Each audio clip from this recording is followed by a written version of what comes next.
Today is World Press Freedom Day, and the day is very significant for journalists and also citizens as well. It has been themed a press for planet journalism in the face of the environmental crisis, and we'll be discussing the importance of the day. And in the studio to talk on this, we have the Deputy Minister of Information and Civic Education, who is Bockarie Abdul Aziz Bawoh. Mr. Minister, welcome to the show. Thank you very much. Yes, and I also have with me Lawrence Williams, who is a media practitioner. Lawrence, welcome to the show. Yeah, good morning. All right, let me start off with you, Lawrence. How significant is this day for us journalists? Well, we have to go back to why May 3rd was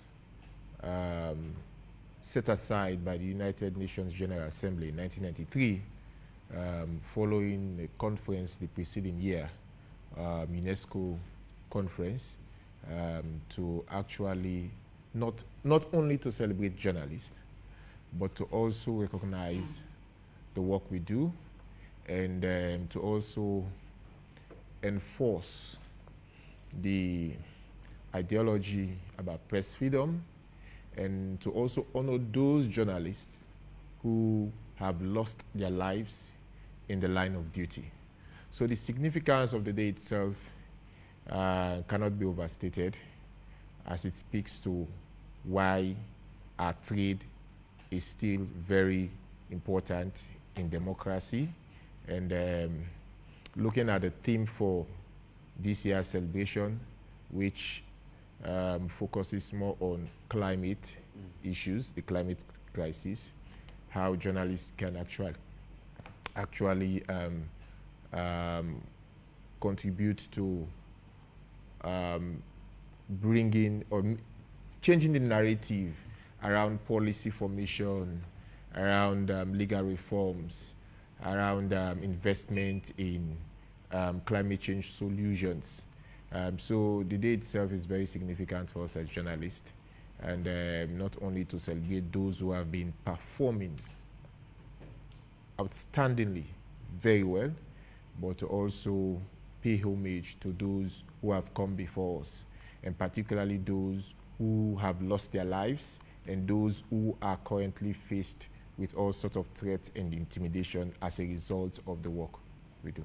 And that is where the conversation starts, the issues surrounding probably challenges the journalists face in the line of their duty.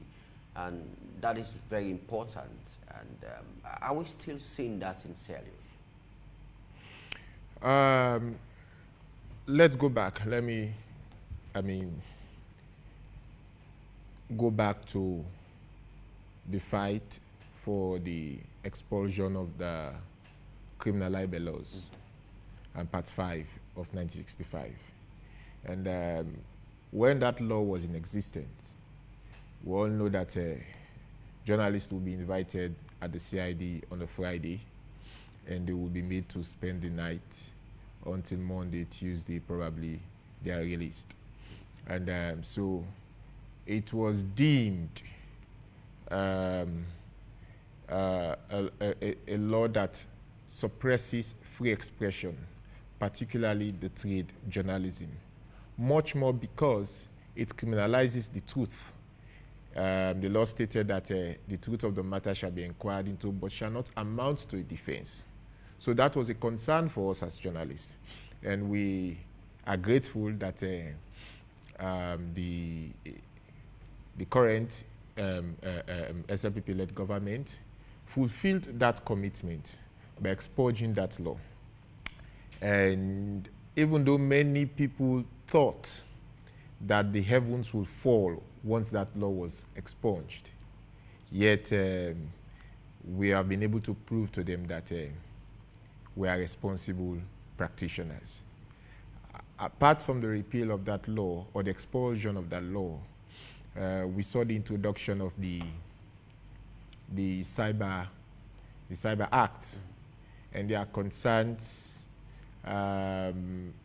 around sections 40 to 44, and some of the provisions contained therein, particularly in section 44. There are concerns about that. And but much more specifically to your question about whether we are facing threats or what have you, I would say that the climate has generally improved. However, there are concerns about threats and intimidation against journalists, particularly from known ruling party and opposition supporters. A case in point in this instance is the AYV's Lamranaba, who formally complained to SLAJ, and SLAJ put out a press release, and other bodies as well. The Human Rights Defenders Network as well also put out a press release condemning the threats, death threats, and other forms of online intimidation and abuse directed against Lamana, simply because of his trade. As much as he has been critical, he has been also responsible in his criticism on issues pertaining to governance and generally the state.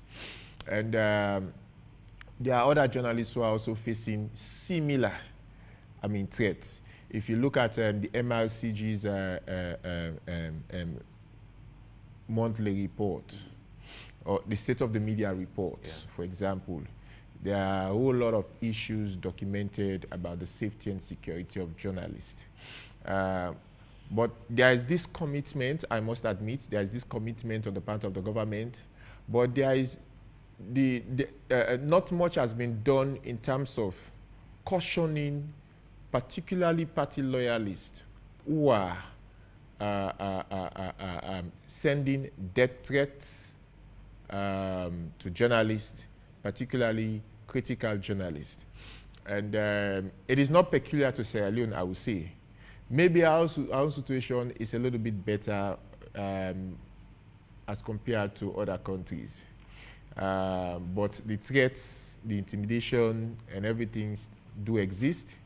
I, for one, have received some of those threats countless number of times, and I do ignore them.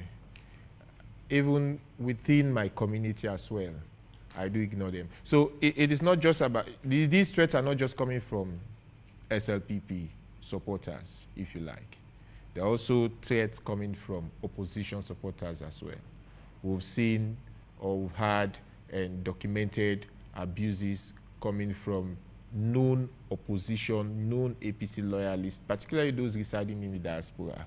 There are abuses online, threats, maybe they thought that you should have done this or you should have said this. And, we are guided by our own ethical code of conduct. And the IMC is there, the SLAJ code of conduct is there, and we have our own internal regulations as well. So, by and large, yes, the threats do exist, but we have been able to keep our head above water. Let me bring in the Deputy Minister of Information and Civic Education. From what Lauren said, it appears as if there are progress, but more needs to be done. And while government is actually peeling one act that actually will actually see a press freedom, they're introducing another. He mentioned the cyber law. But what is government's stance in all of this? Okay, thank you very much. First and foremost, if I have the opportunity, I'll give a minute of silence to those journalists who, whilst plying a very fine trade, ran into unfortunate issues. Perhaps at a stage, some even lost their lives. There are still people who are doing their own professional job, but unfortunate circumstances meet them. On a day like this, across the world, stakeholders are supposed to meet and discuss how we can get an independent and free media landscape, and to increase the protection of journalists, because people are not into this trade by chance. some people selected this trade like any other profession. So it is an unfortunate situation where, like any other profession, you chose to be a journalist, whilst you think you are doing a very noble job, and somebody who thinks you are not doing what he thinks you should be doing, then he just uses other threats to intimidate you in your own landscape. It is unfortunate. Nowhere in the world anybody will appreciate what is happening to journalists. And that is why successive governments promised to repeal the 1965 Public Order Act. And when they made it a campaign message, it was to entice journalists to support them to win elections. Even here we had a former UN employee, Amati Yankama. He used the repeal of this Public Order Act, Section 5, as a campaign message. But we saw after 11 years, it was still in our law books. And even when the APC-led administration had a former /president as Minister of Information, we still had that law after 11 years in our law books. But now, we have an SLPP administration led by a former retired, a former general, a retired brigadier general, a military officer, who I can say has been the most vilified presidential candidate. When he ran for the office of presidency, for all his time, there was not a day a newspaper or a radio program did not insult him. But notwithstanding,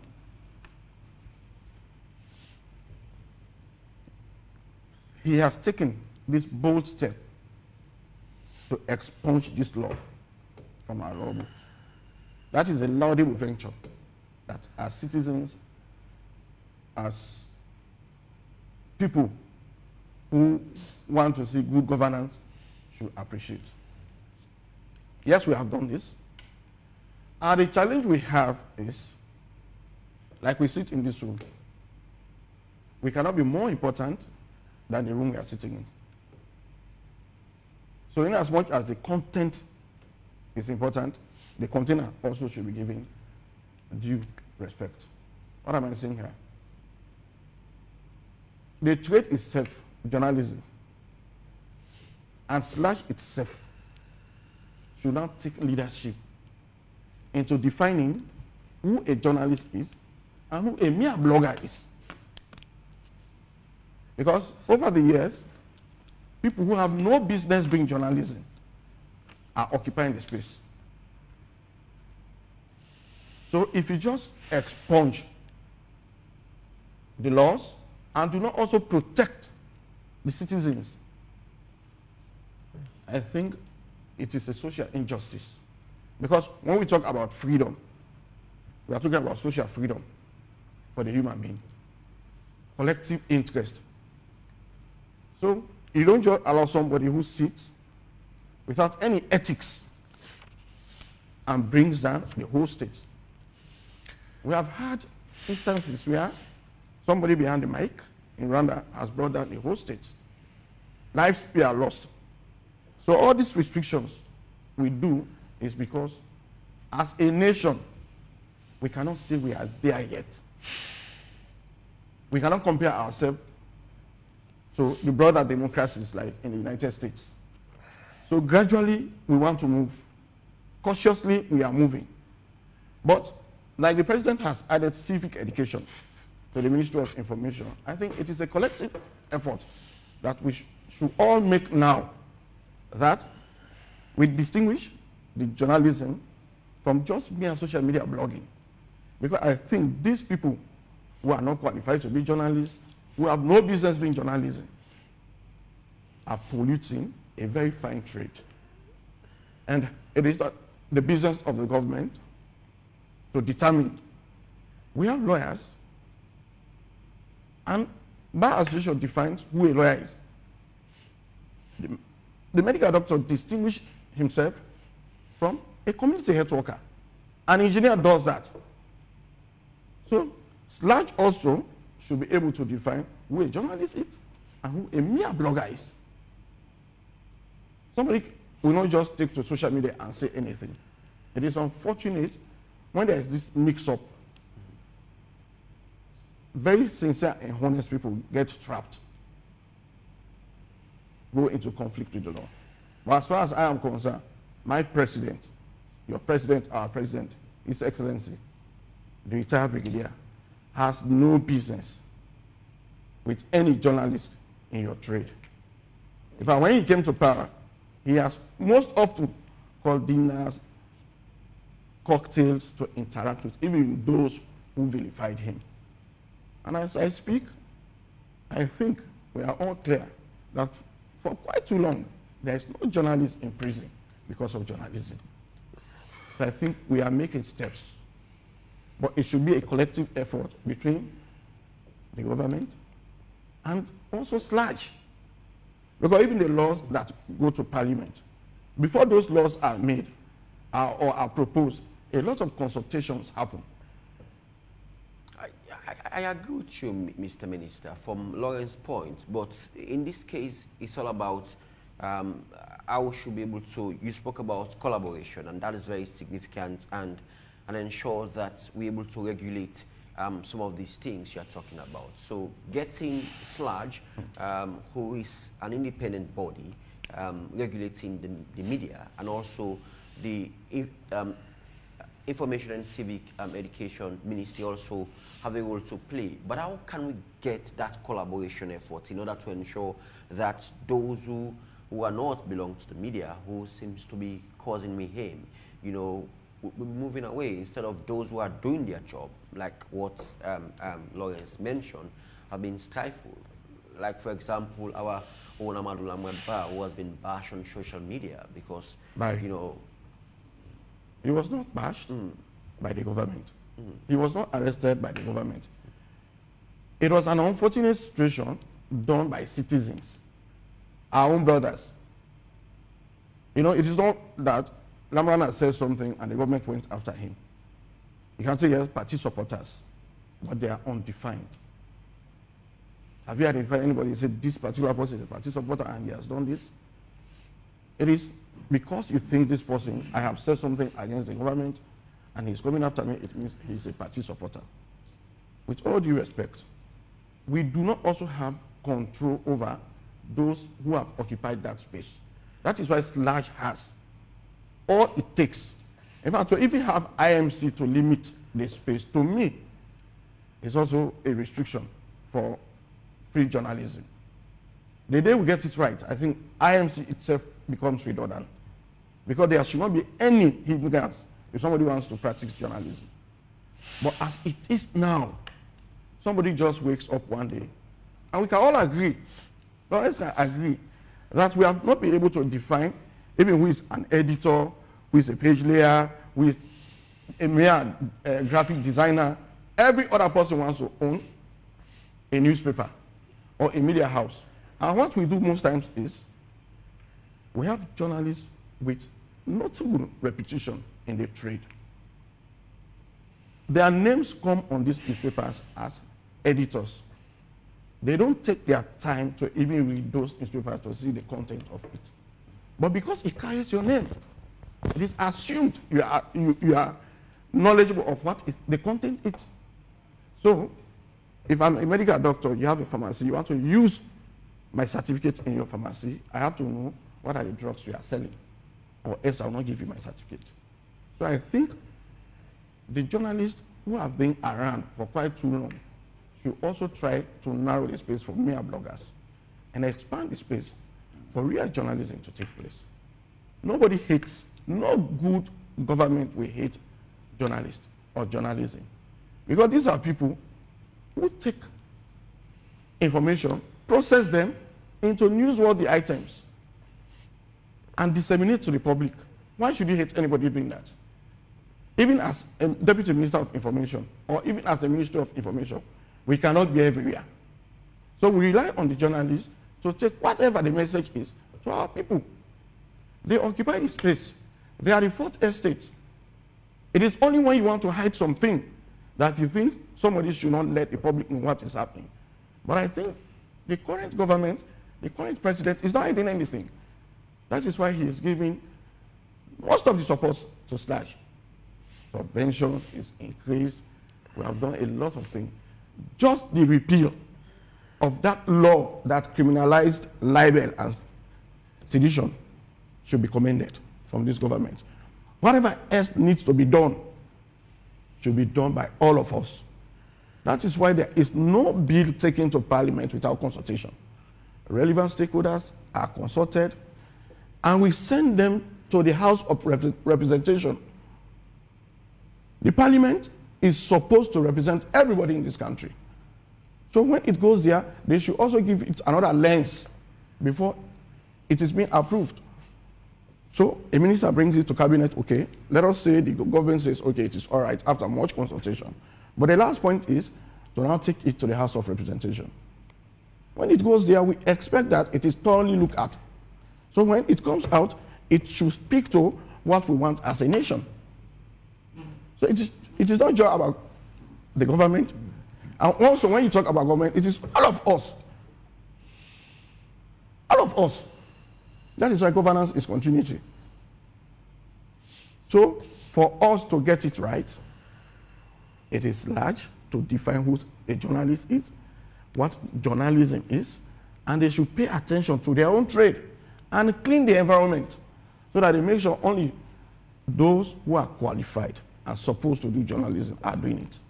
Let me bring in Lawrence into the conversation. From what the Deputy Minister said, you know, the institutions that supervise and journalists in Sierra Leone, SLAJ, you know, also have a role to play in order to ensure we get it right, you know, and monitoring also is very significant into this and what journalists should do. I know there are a lot of trainings for journalists by SLAJ and MRCG and other institutions also have done so.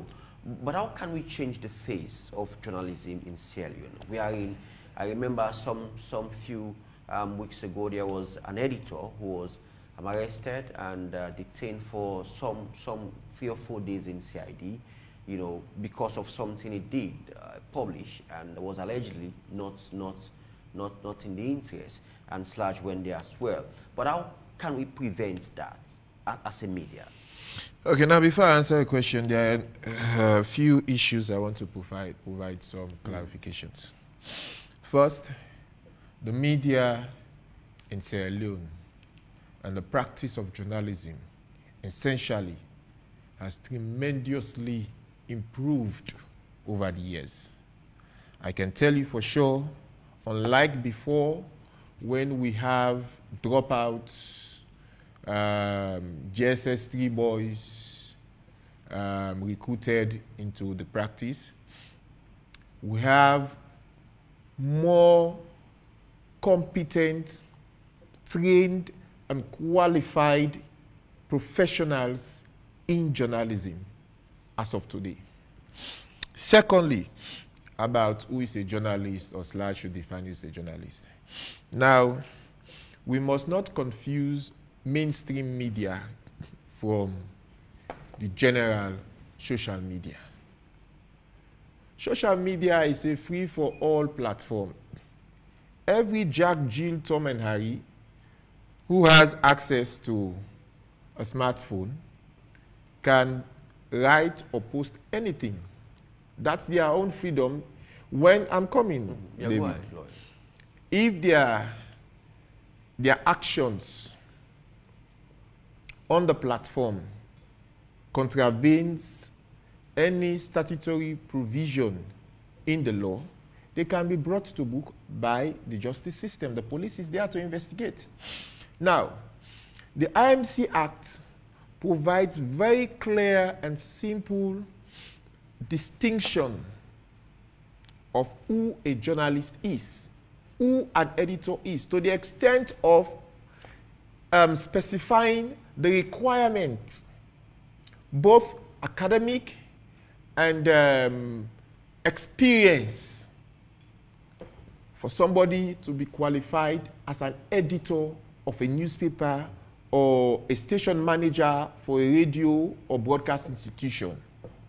So we already have the legal framework that guides the practice, that regulates the practice.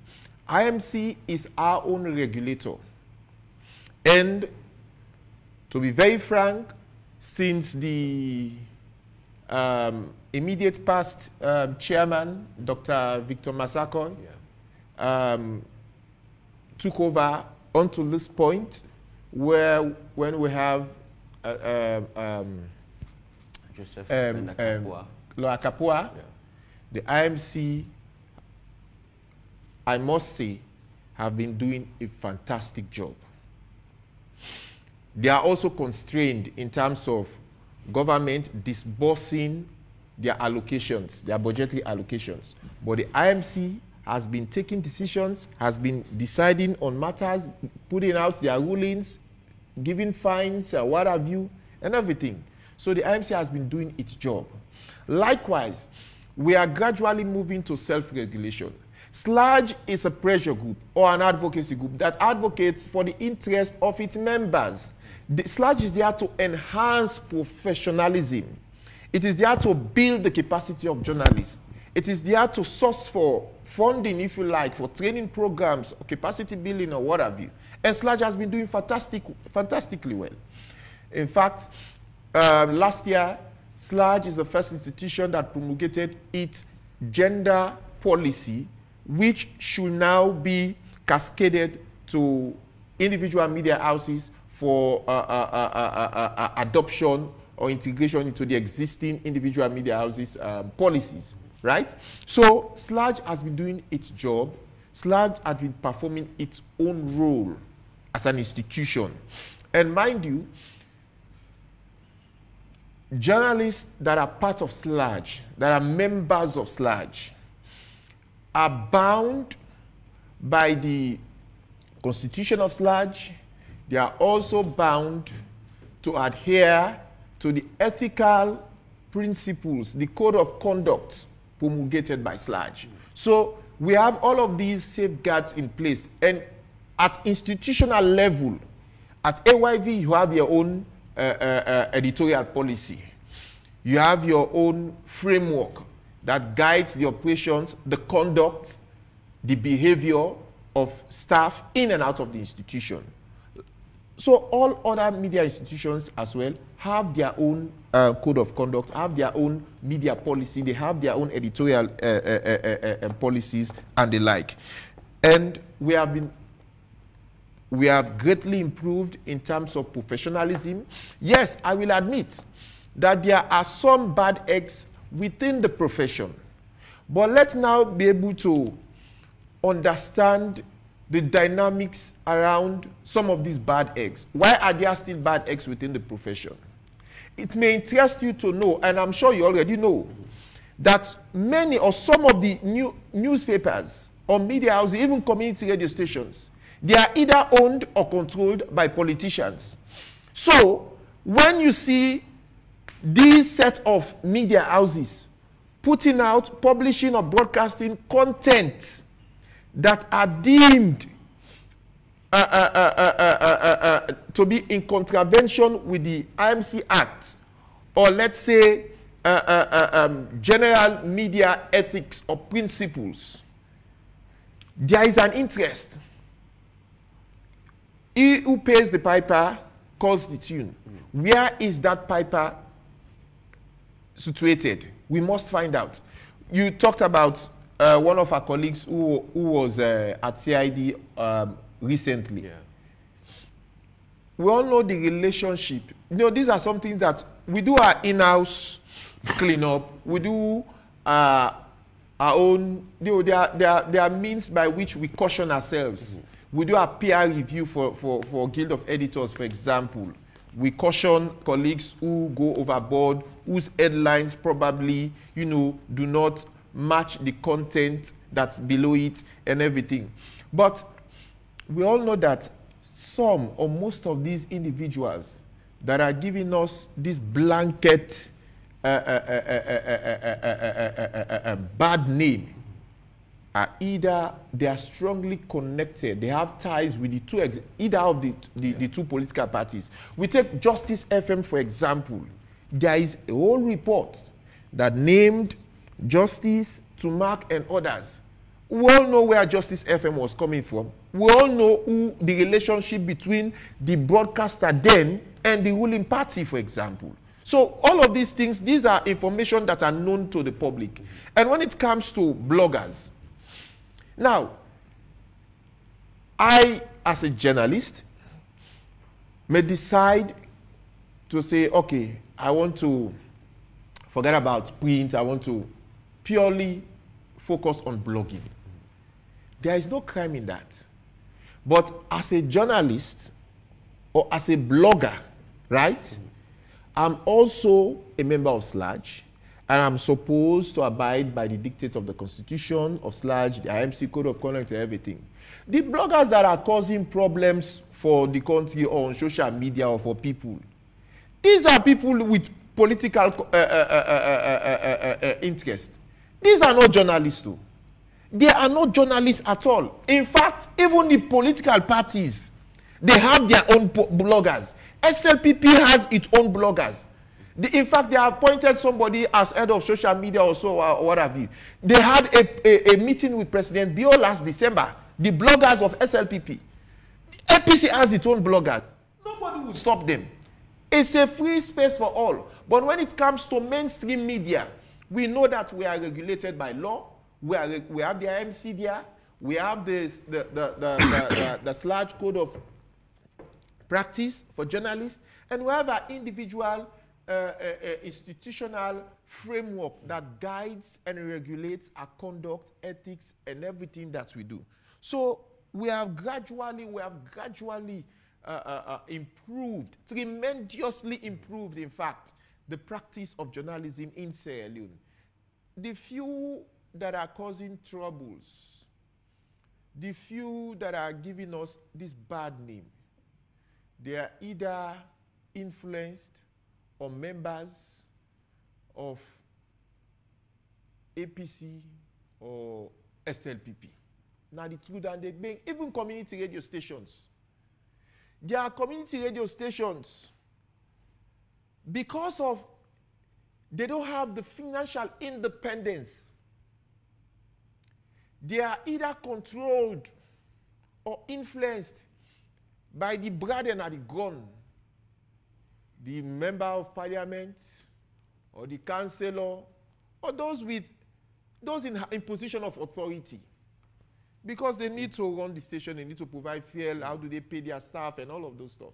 So there are challenges in the media, and some of those challenges are really pushing some media houses to lean to one side. But generally, we have improved. We'll come to talk about that, those challenges. But let me bring in the Deputy Minister into the conversation.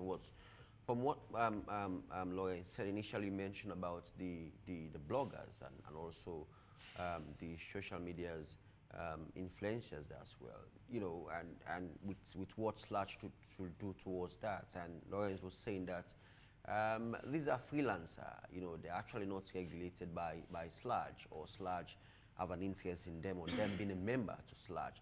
But you know, but what we should do as a citizen, as a country, sorry, now, in order to ensure we have that done, because we have so many people on social media, so many bloggers who posted things on their social media platform, and they have not been regulated as well. Okay, I have to accept some of the things he said. Either way, we have had bloggers from either side of the political spectrum, be it opposition or the ruling. But we all know that the space the social media is occupying is by far greater than what our traditional media occupies now. This traffic that Lawrence is saying has been occupied by unethical people is the same traffic now the journalists themselves are taking. So it becomes very difficult to define who is doing what. Because if we say bloggers, we are just using online or social media platforms, and the journalists maintain their traditional newspaper, radio, televisions. So when you see something online, on Twitter, on Facebook, you know, these ones are just mere bloggers. Television, radio, say newspaper, you say, okay, these are professional journalists. So you start to distinguish. You juxtapose the two and see those who are just not qualified are doing this as bloggers, and the journalists who are qualified with ethics are maintaining this. But when you have a mix-up on the traffic, then it becomes very much difficult to define. So that is one thing we all have to accept. Secondly, bloggers, we are called as state house to interact with the president. Yes, we want to redefine what blogging is. In as much as you want to support a party, in as much as you want to help take our message to our supporters, to the country, there should be control. That is why we appointed somebody to superintend them. That you have to have control over what goes out. In fact, at the time I was in charge of bloggers. We call it government at work. Ours was not to insult anybody. I sent my boys, they looked at what government is doing, then we put it out. I mean, the memo came from the State House. I had 20 people. It was not about insulting anybody. We were just marketing what the government was doing. He talked about Justice Radio. It was assumed to be a pro-SLPP radio. But it's not what happened. When the content posed some threats, today Justice Radio is not existing. A lot of people came after President Bill for bringing down Justice Radio. Because to them, Justice Radio was matching whatever Tumac and others were doing in the eastern parts of the country. So to many of our supporters, it was unfair to bring down Justice Radio. But when you talk about the collective interest of the country, we are bold to take that step of bringing Justice Radio down. These are things we should be doing. Yeah? If I should report anything to perhaps Consumer Protection Unit, I should be taking all the newspapers. They give you a caption. You buy that newspaper and read. What they write is quite different from the caption. Not to dupe me. They write the caption, it entices you, you buy. I don't see any story for which you have spent that money. I should be taking them to Consumer Protection for that kind of a situation. So what is, now he's saying that most of, or some of these newspapers are run behind the scene by politicians. But these politicians are not using their name. I want to run a newspaper. What I do, I'll talk to Lawrence. I'll put his name as the editor. And he accepts. I'm a politician, quite well know I'm a politician. And whatever is going to come from that newspaper is not going to be biased. It's not going to be fair. But he accepts that I use his credentials. Because IMC is not going to register the newspaper under me. I have to use a journalist, a non-journalist. And they accept that anybody can use them. So when I start to do the bad, I do it under his name. So they are helping also the situation to become bad. The community radio, yeah, we are doing every other thing. The reason why these community radios were established was to take these messages far and wide. But like he said, over the years, control, and what do I say? Sometimes our people think, now this they make us survive. We say they tie cow, now they eat. So anybody can say do this and you do it.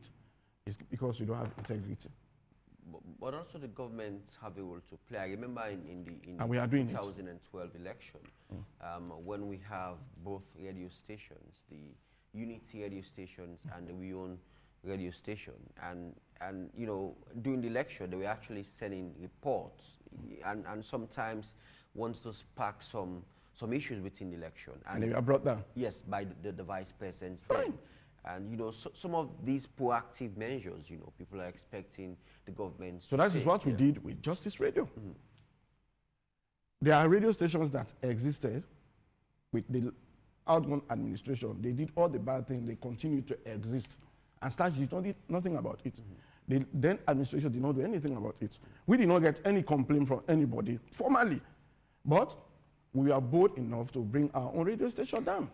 Because to most of our supporters, Justice Radio gave them respite. Because all the bad things that we are broadcast in other radio stations, we are countered by Justice Radio. It should have been a plus to us. We should have retained it, irrespective of what the radio was sending out. But we had that bold step from His Excellency that Justice Radio should be brought down. And we did it. We are very proactive about it. So, collectively, as citizens, this is no blame game. We are doing everything humanly possible with this administration. The mere idea we brought out of our law books a law that had criminalized libel and sedition means we have the political will to open the space for journalism. That being said, we also have the responsibility to guide the security of the state. That is why you see other laws coming in, cyber laws. Like he's saying, these bloggers on social media, they can send anything. So if you don't have this law limiting what should happen, then you are just opening the whole state to what happened to Rwanda. And there are some people who are not resident in Sierra Leone. They don't care what happens to me and you, because they are not here. Anything that happens will affect me and you first. So a responsible government will not allow such things to continue. We are expunging this law, but we need some controls. And these controls, we are not forced down the throat of anybody. Consultations happened. They were sent to Parliament to look at them. Whether they speak to the length of time, that is why we review these things over time to see what needs to be taken out as we progress.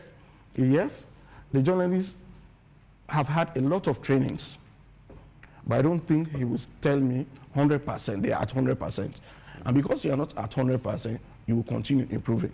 That is why intermittently review.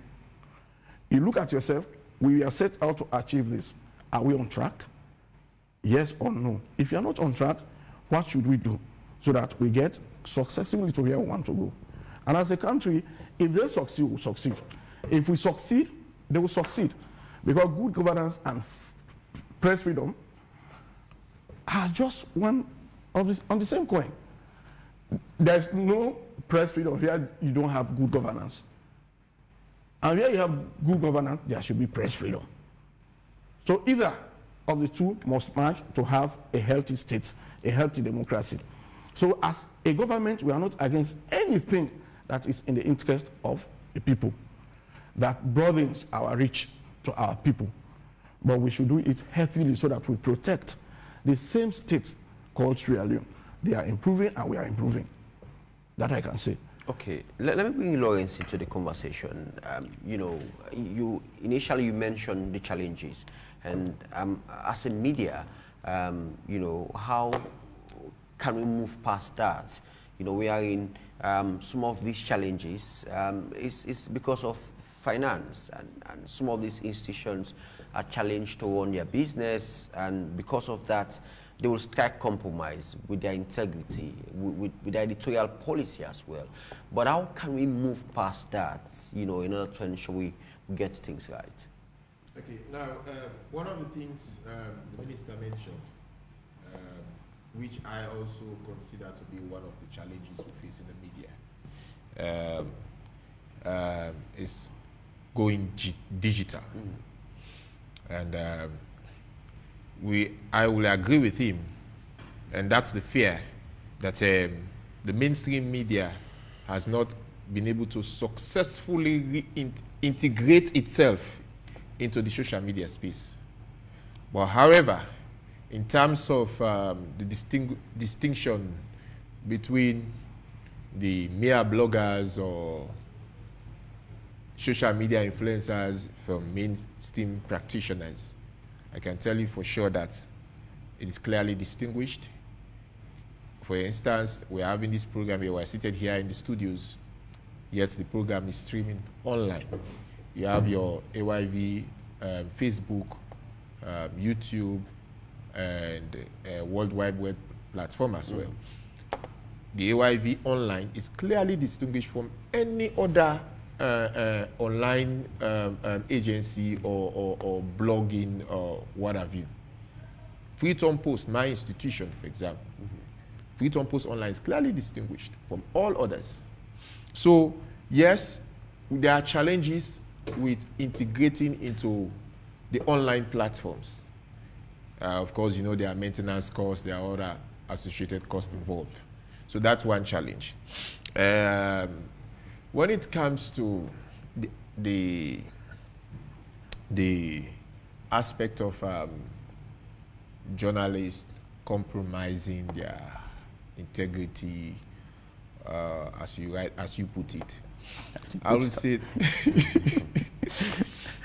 say it depends on the individual and the institution the individual works for.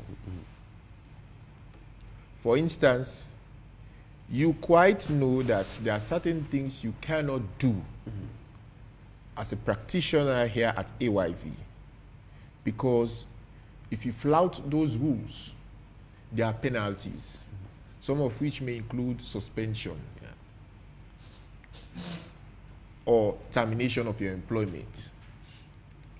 And that in itself could spell doom for your practice as a journalist. So with that in mind, you are always reminded of the consequences that could befall you should you engage in some,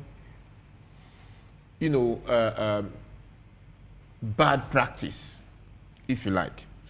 So generally, as he said, we have not attained 100% perfection. But I can tell you, from my general observation, as a practitioner and somebody that engages in peer review and what have you, we are way above 70 mark, 70%. We have gone ahead of. There are tremendous improvement. Now, recently, we engaged MRCG, BBC Media Action, Guild of Editors, Large, and others. We are now looking into the recommendations or outcomes of the Media Investment Conference. And that one would culminate into some activism or advocacy or some other projects.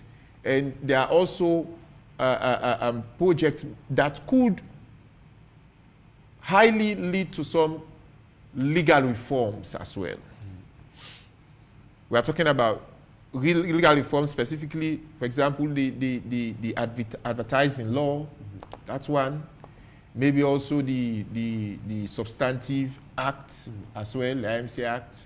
And we're also reviewing our own codes as well, so that, we keep up with the trend. So we are doing a lot.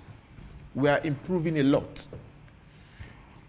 But financial independence, or should I say financial stability of the media, is key. Here is a country where businesses don't advertise. Our largest what should I say, advertisers, now government institutions. We have a few private sector businesses that patronizes the media. Mercury, Africell, Orange. Now we have few of the banks coming in. Leone Commercial Bank, Bockarie Commercial Bank.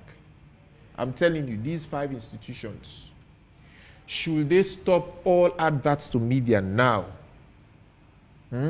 terminate all the contracts with media institutions, not even 1% will remain functional.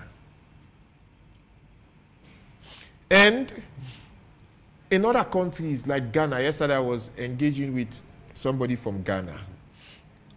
We were exchanging ideas on how we could improve on the market. He was telling me how in Ghana, when you send an advert to a newspaper or a media house, you pay them upfront.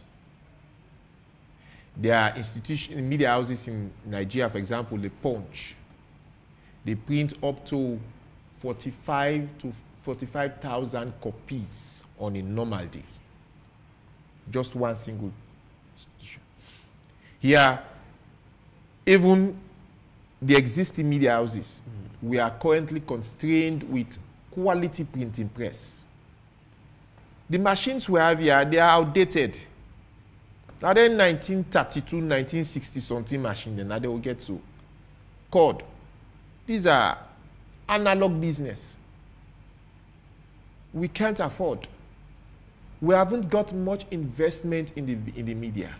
The government also promised, made a commitment to deposit $50,000 into the Fund for Public Interest Media. And the international organization challenged the government that if you put 50,000, we are going to provide a matching grant of 50,000. You put $100,000, we provide $100,000. That one fund will generally improve public interest media so that we do not necessarily need to maintain this she said, he said reporting, because that is what generally the media is reporting. President Bawoh has said, the leader of the opposition has said, this has said, he made this statement doing blah, blah, blah. Now, he said, she said reporting with EPA. Go into investigative journalism. There are lots of issues to report in the mining sector, for example. There are a lot of issues to report on the environment. Today's World Press Freedom Day, the theme is dedicated to environmental issues. And environmental reporting is greatly lacking in this country. There are a whole lot of issues to report on concerning the environment. But those ones, you need even the equipment, because environmental report, you just don't go like that. No. You need the resources in terms of equipment, in terms of even training, specific training in environmental reporting. That is why you see our counterparts in other countries are doing fantastically well.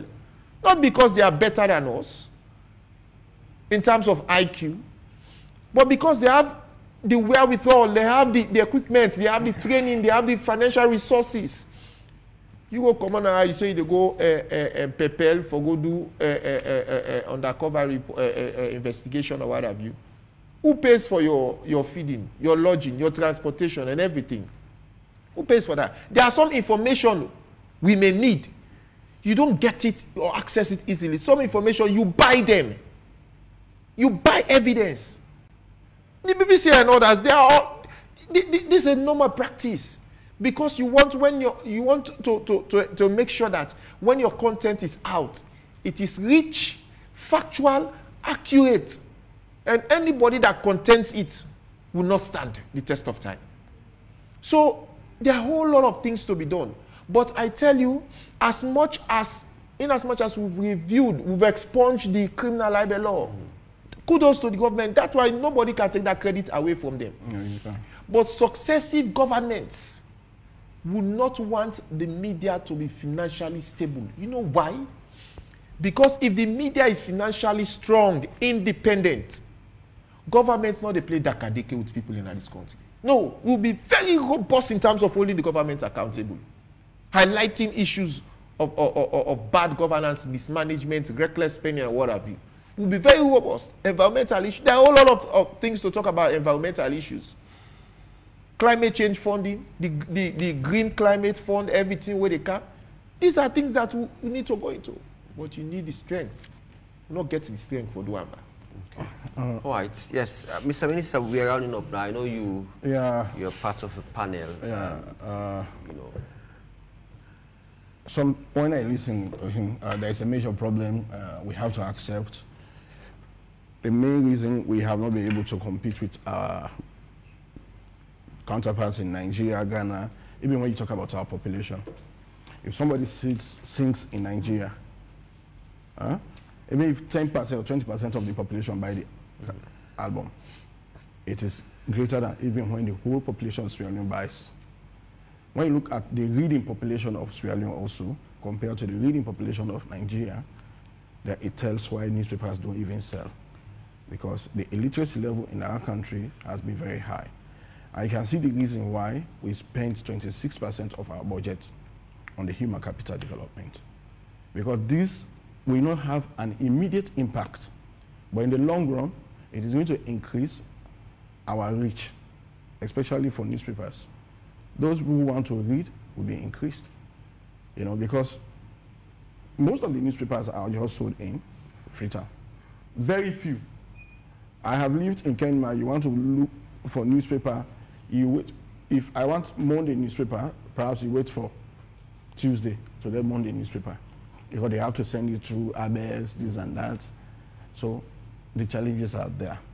But these bold steps that this government is taking, if it is sustained, then there will be a light at the end of the tunnel. One, we are increasing the number of people who might one day want to read newspaper by spending hugely on education. We have repealed the library law. He spoke about the investment conference. It happened under our administration. We should pretend that. So that is what government does. You create the enabling environment for private sector. So I'm not taking away the credit that no, I know. I'm commending you for bringing these things out. The investment conference happened with us. What we want to do, we can all accept that this time, globally, the economy globally is not strong. And what we should be looking at is even post the Ukraine or Israel war. The COVID, we tried to, after the COVID, we are all trying to brace up for economic, then came the Ukraine war and now Israel war. So it is going to really adversely affect most of us here.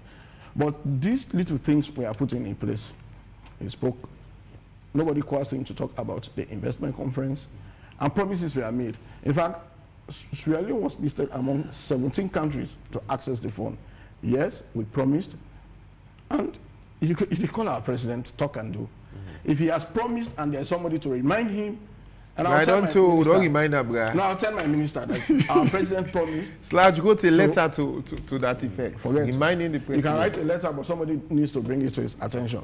But by and large, it is a day that we must reflect on how we free the space, how we protect our journalists, how their work should inform good governance.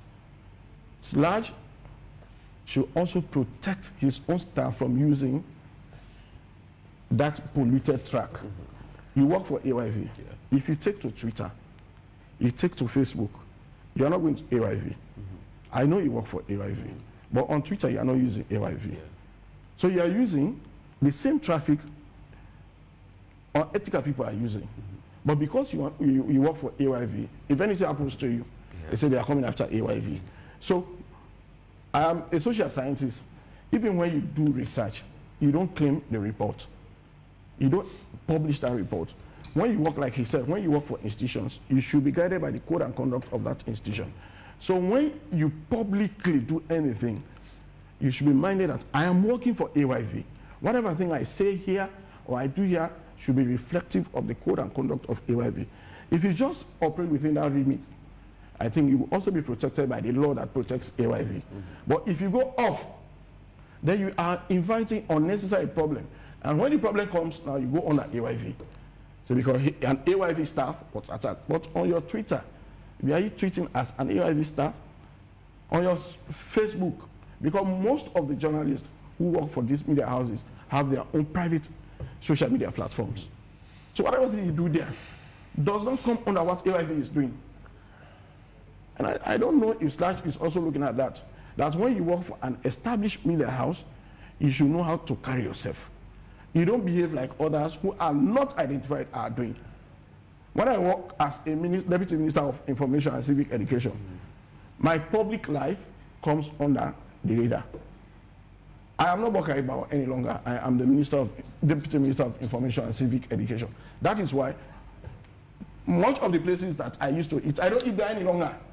Because Minister now all the Kaya, even though I know I used to go there, but just because of that thing. Yeah, you're a big boy now. They make force like. I know. So you just comport based on your current status. Based on your profession, there are things you don't do. A politician has the right to open even private hospitals. But do you say because this, I am SLPP, I have a private hospital, anybody who comes there that is APC, my nurses should kill? No. The doctor I hire should be guided by the ethics of his own profession. Okay. So whether I am a politician, now there was one day, my younger brother owns a newspaper. The whole day he was not home. He came back and said he slept somewhere because he wanted to make sure the newspaper was laid out well. I took the newspaper, the first thing I realized was spelling mistake. I said, you spent the whole night out of home. You came back, instead of AVDP, you have ADVP. I said, did you check it? Somebody has paid you to advertise. And even the name is not correct. And you are the editor.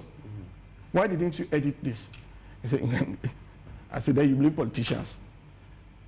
So whatever profession we do, we should have the time to make sure when it goes out.